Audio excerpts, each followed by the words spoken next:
Good morning, Mr. Smith. Welcome. Did you find your way here all right? Hey, yeah, it was easy enough. Great, that's great. I'm glad to hear it. With all this rain lately, the roads can get a bit crazy. So I'd first like to introduce myself. I'm Lacey. I'm a practicing dietitian.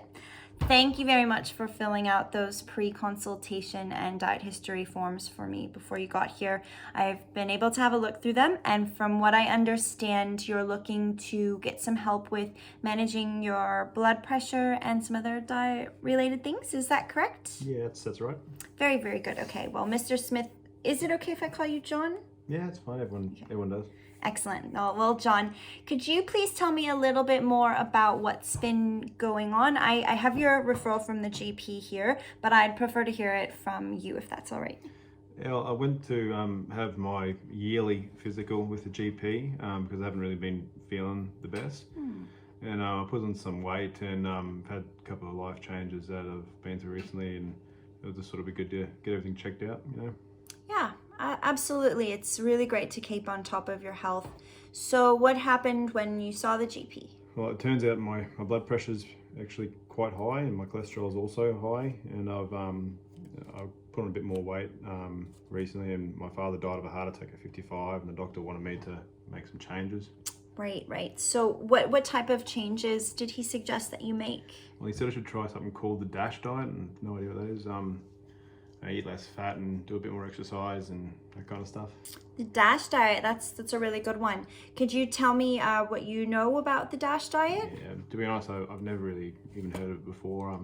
Went online and had a bit of a look, but it all seems pretty complicated. I don't really know where to start with it, so I just had a look around and haven't really been able to do anything yet, so, you know, just haven't been able to make all the changes. I tried to do some of them, but it was all just seemed a bit too hard and I gave up. Okay, John. Well, I can certainly help you with all of that. I'm really glad to hear that you had a look online, that you gave it a trial on your own. It seems that you're quite motivated to make some changes. You just might need a bit of assistance to make those changes. Before we get into those changes, I'd really like to get to know you a bit more. Is that all right with you? Yeah, what do you want to know? You mentioned earlier that you'd recently had some life changes. Could you tell me a little bit more about that? Yeah, my wife recently, she left me after about 21 years of marriage, and it sort of kind of came out of nowhere, and to be honest, I was quite a bit shocked. I'm so sorry to hear that, John. How recently are we talking? About 6 months ago. She just up and left. Oh, that must have been very difficult for you. How are you coping with this? Do you have some support that can help you get through these difficult times? Yeah, well, I have my daughter. She left her due, so she's had a pretty hard time with it. My mother's been really helpful with my daughter. She's been doing all the pickups from school and that kind of stuff, and I've got a few good mates at work. They've gone through divorces and they all have their own little bit of advice. Dating is, you know, their main advice, what they all tend to say. They also, you know, you need to get out there and all that kind of stuff. But you know, dating just feels weird to me, especially since I've put on a few extra kilos than I used to when I was dating in the past. I thought maybe if I lose a few, I might have another go at it, maybe. Well, I'm really glad to hear that you have a bit of support around you. As far as your daughter, does she live with you? What's her name? Yeah, she lives with me. Her name's Emily. She's about 15, so you know, she's in and out with friends all the time, and you know, we do have a father-daughter date night on Thursdays, and we get pizza and ice cream and sometimes see a movie and do the popcorn and lollies, frozen Coke, all that sort of stuff. We do that since she was little, so. Oh, that's so lovely. Those memories you guys will both treasure forever. Very, very special times for you two. So can I ask you, John, with your father passing away so young, your current high blood pressure and cholesterol and your weight, how does that make you feel about your future? Yeah, it scares me, honestly. I hate to admit it, but yeah, it's scared. I don't want to die like my father. I want to see my daughter graduate, and I want to walk down the aisle, and you know, I want to be there for her, and I want to live a good life. I guess with the divorce, I have a chance to have a second life, so I don't want to waste that. Well, to me, John, it seems like you've got some really good motivating factors to make some good changes to your health. Would you agree? Yeah, I need to make some changes. I just don't know how or what to do. That's it. Well, John, you're in the right place. I am definitely here to help you. Now, I will tell you that making some of these changes can be a bit challenging, but they are things that many people have done for you. And I'm really confident that with the support that you have and from all the motivation that you've basically told me today, I think we can really make some positive changes together. I have nothing but faith in you. Now, I noticed on your form, you said that you are a smoker. Can you tell me a little bit more about that? Yeah, I know it's terrible. I smoked all through my 20s. I quit for a few years when my daughter was little and she was born, and she used to say I used to stink, but since the stress of the divorce, I started smoking again, so I know I should really stop. Look, John, it's totally understandable that under a significant amount of stress, people make some decisions that they would logically know are not to be the best for them. But at that point in time, it's really all that they can think of to cope. It would have been really difficult for you to quit smoking in the past. And the fact that you were able to do that and maintain it for so many years shows a tremendous amount of strength on your behalf and determination. I have no doubt that with some tips and tricks, we can get you back to being a non-smoker. My question would be, where do you find yourself smoking the most? Well, probably on my breaks at work. I try to avoid the office kitchen because it's always full of like biscuits and cakes, and I know I shouldn't eat that stuff, but when I go out there, I just have no self-control. So I go outside, and that's where the smokers are, and so yeah, I end up just smoking at work, I guess. I don't really smoke anywhere else, not at home. My daughter would hate me for that. Okay, so it seems that work is a bit of a stressful environment for both food and smoking. Could you tell me a little bit more about your work environment? Like what do you do? What does your typical day look like? I work in IT. The job isn't very stressful itself. I sit in a desk most of the day.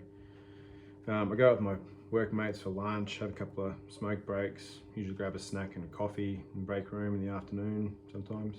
All right, and what type of foods do you typically get for lunch with your coworkers? There's quite a few places we go. We like to change it up, just keep it a bit different. I work in the valley, so there's a lot of options. Sometimes we go sushi or pastas, Subway, Vietnamese, Chinese, anything really. But we always go to the pub on Fridays for fish and chips and a couple of beers. We knock off early on Fridays, so it works pretty well. Plus my daughter's usually out with her friends on Fridays, so don't really have to worry about picking up dinner for the two of us on Friday, so that works out. Okay, so during the week, besides your Thursday night date night with your daughter and your Friday fish and chips, do you usually cook dinner or do you pick up dinner? No, we always pick it up. I don't really cook. My wife used to do all the cooking, so I really don't know how, to be honest. So what would you really usually pick up for dinner? Thai. We eat a lot of Thai. And sometimes pick up some burgers or Korean chicken. Uber Eats is always really easy. So. Okay, well, thank you very much for all of that. I definitely see some areas that we can make some improvements upon. Now, I don't want to take away any of those special or ritualistic type of events. I want to keep those as enjoyable as possible. So mine and our main goal today would be to incorporate these dietary and lifestyle changes slowly so that they're manageable and sustainable. Sometimes if we go too hard, too fast, it might just get all overwhelming, and it doesn't actually have to be that way. So if you're all right with it, we can go through some of these changes to practice over the next couple weeks, and we can see how we go from there. Yeah, sounds good. Yep. All right, so the first thing that I'm going to do is send you home with some information about the DASH diet. So this material is very easy to read. It explains things very clearly. I don't want you to go home and think that you have to make all these changes overnight or even by the time I see you again. Right now, I just want you to have a look through them, explore them, just have a read about it, start thinking about the diet on your own. Now, for today's session, what we could do, I have a couple of options. So one thing we could do is start to go through some of those menus of the restaurants that you typically visit during the week for both lunch and for picking up dinner. And then we can look at the menus, and together we can select some of the healthier options that will help you to achieve your goals. This will still allow you to enjoy eating out with your coworkers, and we'll find things to bring home that your daughter will enjoy too. another thing that we could do today would be to have a look at your smoking. We do know that smoking is harmful for your health, so this behavior is not in alignment with your goals. I think that we could sit and brainstorm together some ideas, maybe some diversions for you to practice when that urge to smoke comes along. It could be as simple as going for a walk in the opposite direction of where all of your coworkers are smoking, or sitting outside and listening to some music just away from them. One of the other things that we could do is have a look at some of those special occasions a bit more, making them a bit more healthy. Maybe like, for instance, on pizza night, we go with some more veggies and some lean meats on your pizza instead of, you know, your heavy sausages and pepperonis and things like that. You can also maybe do a fruit sorbet as opposed to ice cream, or have a smaller serving. Just small things like that we can make little tiny changes, but still keep you enjoying the experience and still having that time. And then one thing I would like to do for our next session, possibly, if you're up for it, would be to actually have our next session in a grocery store. And that way we can read labels together. I could teach you how to read the labels. We could go through some foods, show which foods are good for this program, show which foods you might want to avoid. We can pick out foods that you like, then do your preferences. We can have a go at some recipes, look at some cookbooks, things like that, just to make small adjustments in the grocery store. And that will, by that time, you'll have read about the DASH diet, you'll have kind of gotten to know how to eat healthier on your own, making these decisions. So by that time, going into the grocery store will be quite a good experience in putting what you've learned and what you've been practicing into really solid action.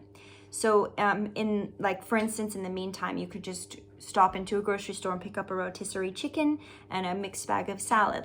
Those are very easy starts that we can start to do. So I know I've given you a lot of options of what we could look at today. We could look at all of them, or we could look at just one of them. It's all completely up to you. We can do whatever you like and whatever you're comfortable with. So do any of those ideas at all jump out to you as something that you would like to explore, maybe, and start wanting to work with? Yeah, it all sounds really, really good. It's been really sort of overwhelming trying to make all these changes all at once, and by doing all these little smaller steps instead and learning how to do it, or it sounds like it could actually really work. I could definitely work on the smoking. I've done it before, and I know you're right, and I should try to distract myself by removing myself from those bad situations. Mm-hmm. I like the idea of looking at some food menus and that. It sounds like it could be a really good idea for today, if it's okay. Yeah, that sounds great. All right, so I'll grab my laptop and we'll pull up some of those restaurants and we'll have a look at those menus together.